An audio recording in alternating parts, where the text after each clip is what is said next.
our coffee chat. It is titled Using Custom Attributes and Inspections to Identify and Monitor Historic Collections. I am Shanna Jones, Community Outreach Assistant for IrisBG. Our presenter today is Autumn Ayers, Garden Recorder at Descanso Gardens in Southern California. The recording, presentation, and other materials will be made available in our Knowledge Library. All our previous coffee chats can be found here in the category Articles and Presentations. You can also find a link in our chat. You can follow the topic IrisBG Coffee Chats and be notified via email every time something new is published. Our presenter today is Autumn Ayers. She has been the garden record specialist at Descanso Gardens in the greater Los Angeles area since January 2021 and has worked in plant records since 2018. She's been working to unravel the mysteries of the 6,000 plus plants in the Descanso Camellia collection since her first week of work. She describes her job to others as equal parts museum registrar, reference librarian, and plant detective. Having worked in BG base prior to starting work at Descanso Gardens, Autumn considers herself an intermediate IrisBG user.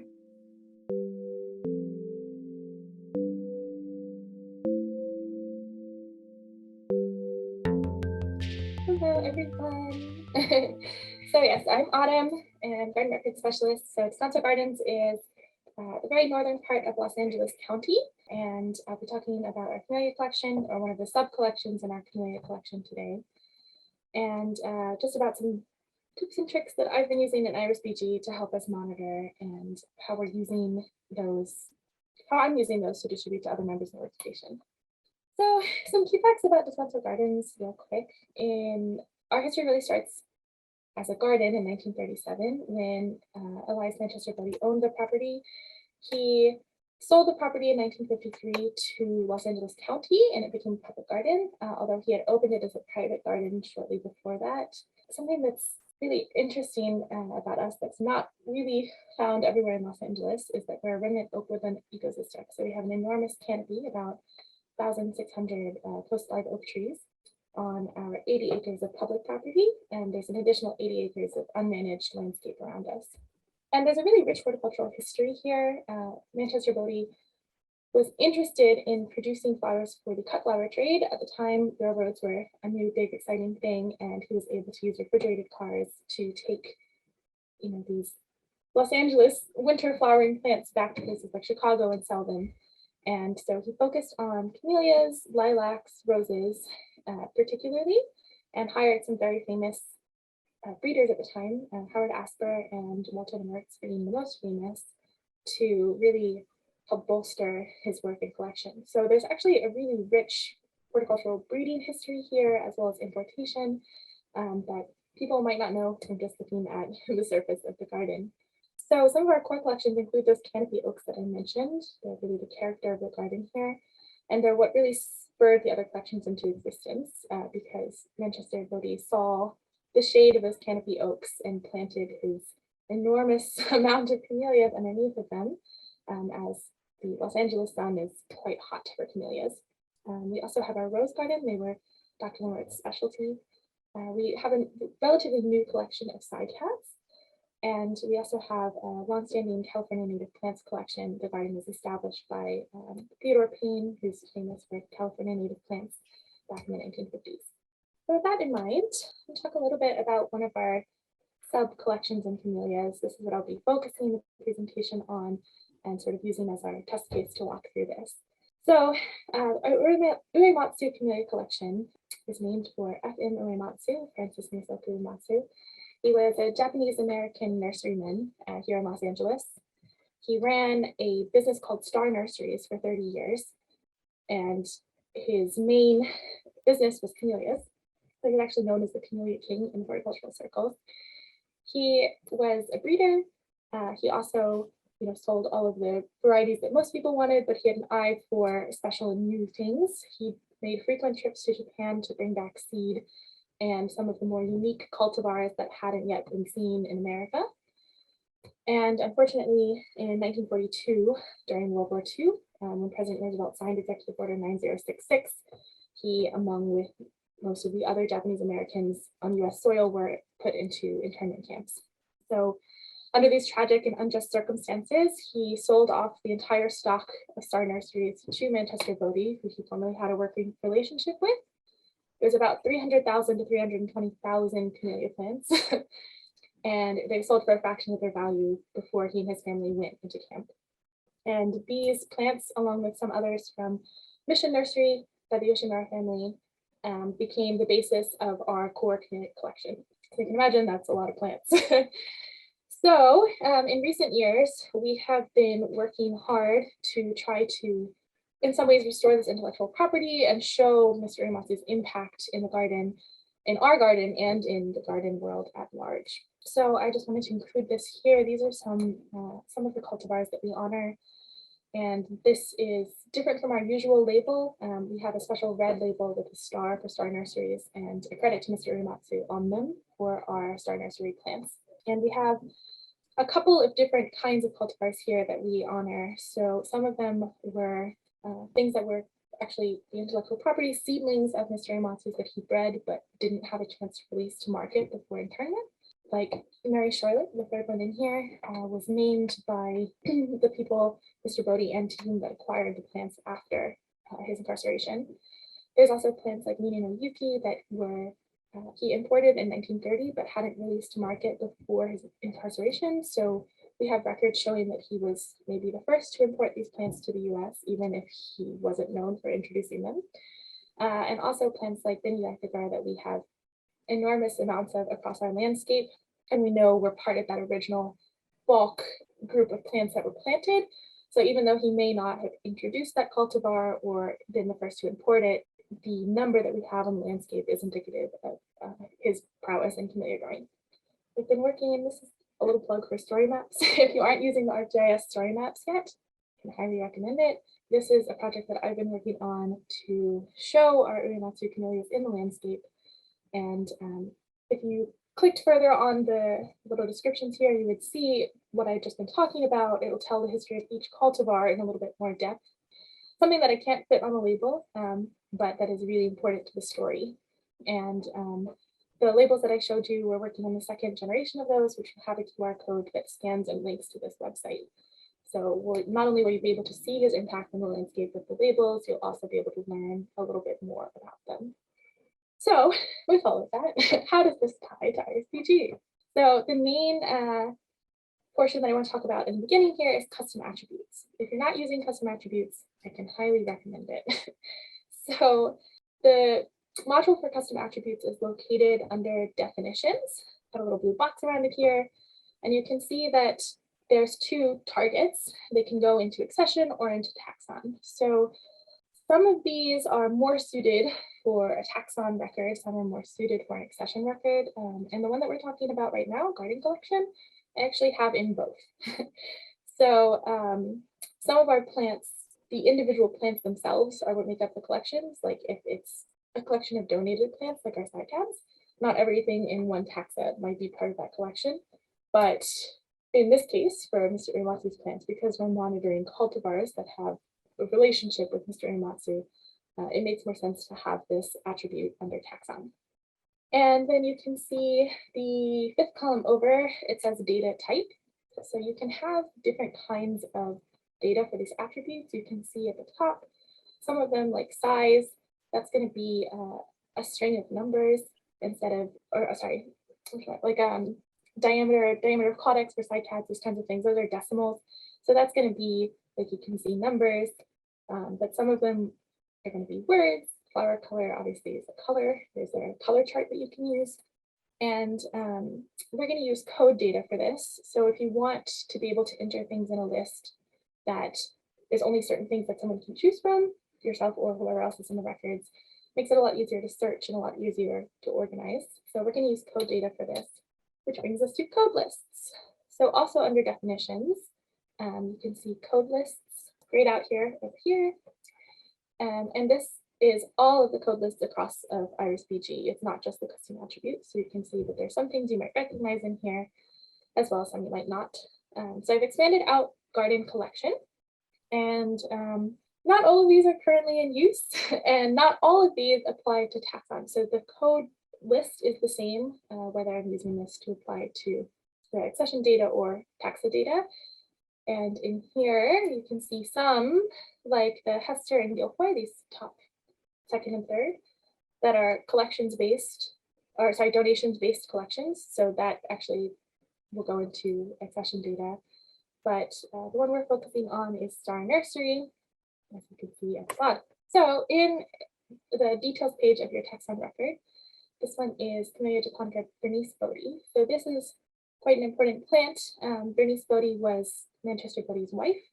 This plant was one of 12 seedlings that Mr. Uyematsu raised but never introduced to market and didn't really want to part with, but had to sell when he was incarcerated. And Bernice Bodie was then patented and given the name by Mr. Bodie for his wife. So it's really important that this particular plant be noted as being part of the Star Nursery Camellia collection. You can see over here, under attributes, there's a number of things we use to track our Camellia collection. Everything gets a bloom season, everything gets a flower color, everything gets a flower form. And in this case, it also gets a garden collection. So it's really simple to use. You just click the little plus button, toss in an attribute there, selected garden collection. And then because we're using code data, there'll be a drop-down list, or you can type in the value and we'll select the Star Nursery Camellia collection. And I'll do this for every cultivar that we found to be associated with Mr. Uyematsu, which I put lots of research into, always working on trying to find more. We have an article from 1950 that includes his actual list of importations in 1930, which was his last big importation before incarceration, as well as we actually have quite a good working relationship with the Uyematsu family. We've been working to establish over the past couple of years. And we have some of their own materials for our nursery and that kind of thing. So it's an ongoing project, and I'm adding different cultivars to it on a semi-regular basis as more information becomes available. On a less happy note, our main threat to the Camellia collection right now is Camellia canker. I don't know if any of you are also struggling, but it is a fungal infection that blocks the phloem and xylem in the Camellia, as well as creating these nasty cankers in the advanced stages. We think that this has been present in the collection sort of throughout time immemorial, but because of climate change and the loss of some larger oak trees and the lack of water in our region and the increased heat, it's sort of flaring its head in a way that it didn't used to. So we've had a major push in the last year to do what we call our canker cleanup days, where basically we send our horticulture team and our volunteers out with disinfectant and tools to take out, large sections of plants that have really severe canker, get that material out of them and off site, inspect and monitor for plants that might be showing signs of canker, and for plants like some of these, I think the second and third one, that are really far gone, we will sometimes remove a whole plant if it's really not doing well and seems to be a risk to other plants in the collection. So how are we monitoring canker in the collections? In the item comments, when we do these larger inspections, I gather all of the data from myself, my volunteers, and the other horticulturists who are taking note, and I'll enter it into IrisBG in a way that I can search later. Meaning that all of the item comments will contain the word canker. So I do this for the plants that, like I said, we inspect and decide to monitor, but don't seem to be showing super advanced forms of the disease. We do this for plants that have been found to have canker and we've decided to remove from the collection. And we do this for plants that we found dead in the field with severe canker, and we can deduce that probably died from canker based on the symptoms. And the difference between these would just be in how they're given a status code. Damage inspected usually for plants that have a large amount of canker, maybe just an inspection for other ones. They'll get a condition of fair or poor, depending, or even questionable if it's really bad. In the comments, I'll write something like this one: found canker at base, foliage still green. I think that's the note I received from Diana.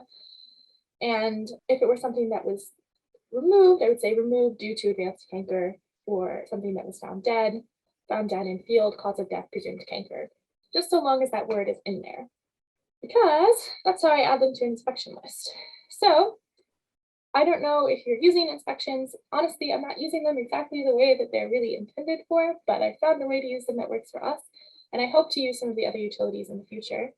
But under events, you can see that inspections is selected, and this is my canker list. So this is inspection number 4, and I've given it the name canker and a description of all camellia plants found to have canker, both living and dead plants. To add plants to this list, I'll use this box here, click here to add a new row. I didn't do a great screenshot. There should be one of these little boxes with the 3 dots in there as well. If you click that little box, it'll bring you to an accession screen where you can search, but you can also use the advanced search in there. So this is the advanced search bar that I fill out for canker. I make sure that I select item comment with the operator contains and the word canker in value. And just to make sure that there isn't only any old reports of other plants that might have canker, like an oak tree or something like that, I'll also make sure that they're in the genus Camellia. And when you search, if you select this little drop down next to the binoculars, I'm sorry, I'm doing this as though people might be basic users, might be more advanced. The little drop down arrow, you can search items or search accessions and searching items. So you get a huge list of records. You can see on the right, there's some that have live codes, some that have dead codes. I'm going to highlight all the records and I'm going to click select and close at the top left to add them to the inspection list. Something I really appreciate here is that IrisBG automatically removes duplicate records. So I do this on a maybe monthly or quarterly basis, depending on what time of year it is and how intensive our cleanup efforts are. And instead of having to also search for or sort these by inspection date, I can just add everything back to the list and it'll only take the new ones and add them since the other ones are already there. So what do I do with this? Putting these 2 ideas together, our custom attributes in our inspections, allows me to do some things that are really valuable, such as generate maps. So in the map search on items map, in this case, I am actually going to pick through the existing or the non-existing plants. So in item status type, I'll leave existing. And in attribute taxon, I'll click that garden collection and make sure it's Star Nursery Camellia collection. And you can search inspections under events. So under event name, you can search here for anything in your tasks list or in your inspections list, searching for inspection for canker. So what this will do is will give us a list of plants that are still alive and are part of that Uyematsu Camellia collection, but also have been found to have canker, so they might be at risk. That lets me generate a map like this. So I think there's 6 points on here, sort of all around the garden. And I can hand this to our propagator. Now for him, I put on the labels that give the name and accession type, accession number. But this allows me to hand this to our propagator and say, hey, these are the plants that we really need to be saving and propagating right now. They've been found to have canker, they're at risk. See if you can get some clean cuttings. And a lot of times these plants will have canker at the base, or maybe we have a pretty poor sprinkler irrigation system left over from the 50s in some areas. So a plant that has canker at the base might be showing symptoms of dieback in the branches and tips, but won't actually be infected at that height with the bacteria fungus. So we can usually get a clean cutting or scion, and he'll take these back to the nursery, and we've got a brand new nursery facility. So our hope is to be able to really propagate these historic collections. And I can apply this logic and this workflow to other collections as well. Ones that are accession, custom attribute based, or also ones that are taxon based. So you can also export your inspection data to reports. Also give my supervisor, in addition to a map showing where the camellias that are inspected that month that have canker are, I can also generate the map of ones that have been removed. See if we can see any trends in that. It hasn't been that long, so we don't really have that kind of trend data yet. I can also export this to Excel and use pivot tables to do kind of the same thing, to show how many camellias, in OakCam 1 were removed this month, or that kind of thing. So this inspection gets translated pretty much directly to a report for me. So some future implementations that I'm hoping to put into practice here to when we start our recheck, it's really been, I think we started in September of 2021, this process of camellia cleanup with the canker. So I'd like to start having my volunteers go out to do rechecks on plants that are still alive and found to have canker. Use the inspection list to do that. I can also create and apply more custom attributes. So garden code collections or garden codes for other, garden collection codes for other sub collections. It's 7 a.m. here, so I apologize for any misspoken words here. So we have, as you saw, a number of codes under garden collection that we may or may not use right now, but there's a lot of really useful attributes in there. And I'd like to look back through those and apply them where they're supposed to be. And then also, we have this custom attribute that predates me that is really valuable, but unfortunately the data for it are old. It's from probably 2013 was the last time it was used. So I'd like to revive this custom attribute, but I wanted to share it with you all because it's a cool idea. So as you can see, I took a screenshot of the collections red list attribute. You can see that there are 4 values here: critical for when there's only 1 existing accession of that taxon, vulnerable if there are 2, under review if there are 3 or more, and reacquire if there are no longer any existing accessions there. So like I said, the data on that is out of date, but I do want to revive that now that we have our new nursery facility so that I can be generating more kinds of propagation lists, not just for our Uyematsu collection or our Camellia collection in general, but for all of our collections across the organization. So that's kind of my spiel and intro on these. I was saying earlier that to me, these coffee chats in some ways feel like everyone's been giving a Lego set and puts it together in a different way. And so I'm curious if anyone else has experience with using custom attributes and how you've put it together. I think it's one of the more valuable tools in how we monitor our collections. So I'd love to hear. Thank you, Autumn. I think that we all learned something today for sure. I just wanted to remind you all that the idea with these sessions is that we at IrisBG would like to offer you a space where you can connect with your peers and have a chat about IrisBG and issues that may arise to the work with your collections. We don't have a fixed format on these sessions, so please do get in touch with me or Laura if you would like to present a challenge or talk on a topic. It can be big or it can be small. It does not matter. So hopefully you have made some new connections here today, and together we have become a bit wiser. Yes, and so this is actually a map, an overview of all the institutions represented today. And we actually do have a poll. Okay, and it looks like 43% are intermediate users, which is great. 29 novice, 21% advanced, and 7 just trying it out. I just wanted to thank you so much, Autumn. This is great, and thank you so much, everybody.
you.